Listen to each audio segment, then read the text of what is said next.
They say power reveals a man. But for George Washington, it was what he gave up that told the story. I'm Cole Braddock. Call me Gage. And today we're remembering George Washington, the general, the president, the man they begged to lead, and who kept choosing to lead. Born in 1732, to a Virginia planter family, Washington wasn't destined for greatness. His father died when he was 11. No formal education, no real inheritance, just a surveyor's tools and ambition. By 20, he was mapping the Virginia wilderness. By 22, a major in the colonial militia.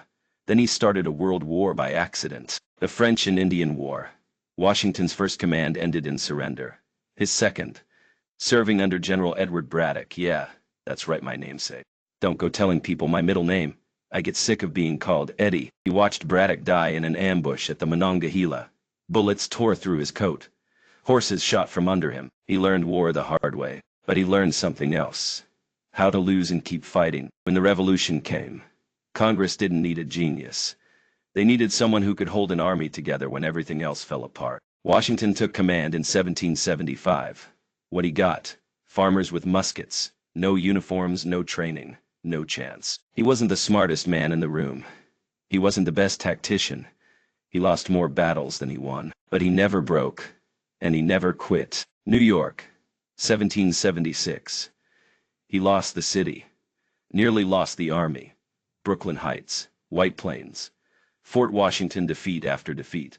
Desertions by the hundreds. By December, 3,000 men left maybe.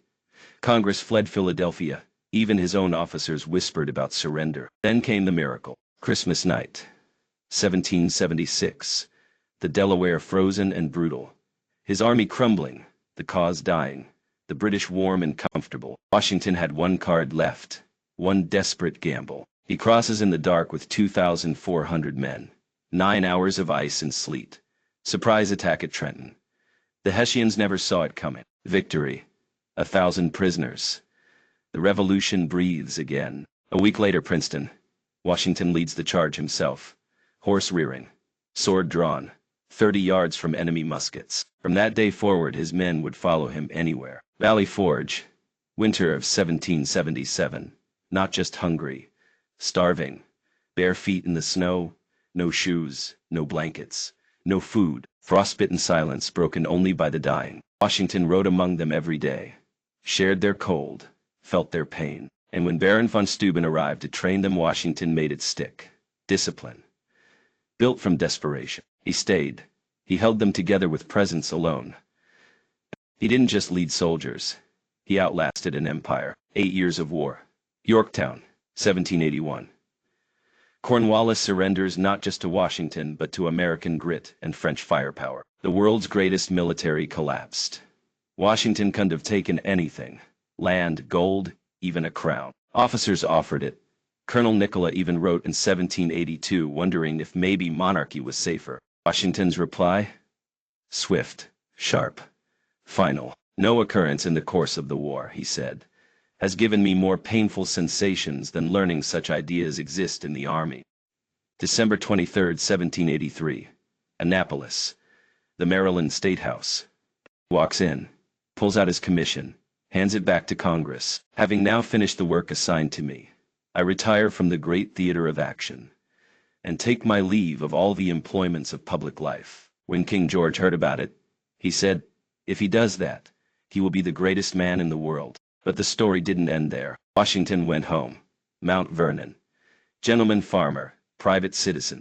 He thought he was done. He wasn't. The Articles of Confederation were collapsing. The nation was fracturing. Shays' Rebellion. Debt riots. States fighting each other. They called him back. Again. This time not as a general, but to help forge a constitution. Philadelphia, 1787. Washington presided over the convention, held it together with silence and steel. And when the time came to elect the first president, there was only one choice. He didn't want it, but he took it, because the alternative was chaos. No term limits, no playbook, no model to follow. So he became the model. He refused royal titles. Adams had one. His Highness, the President of the United States and protector of the rights of the same. Washington said, just call me Mr. President. Wore a plain black suit to his inauguration. He governed. He didn't rule. He built the cabinet, defined federal power, maintained civilian control of the military. When the Whiskey Rebellion broke out in 1794, Washington didn't send troops. He led them, 13,000 men, not to crush the rebels but to prove the government had backbone. Then he pardoned the men who rose against it. He took the oath seriously, every word. Maybe his greatest act came in 1796. His farewell address. He warned us about parties, foreign influence, and letting anger replace reason. The spirit of party, he said, agitates the community with false alarms, kindles animosity, foments riot and insurrection. We didn't listen, but everything he did echoed. And after 8 years as president, he did it again. Stepped down. No one made him. No one expected it. He could have ruled for life.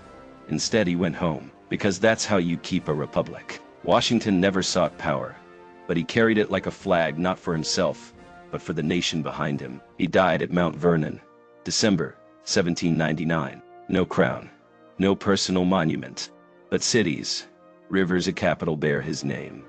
First in war, first in peace, first in the hearts of his countrymen. That's how Light Horse Harry Lee remembered him. George Washington didn't conquer.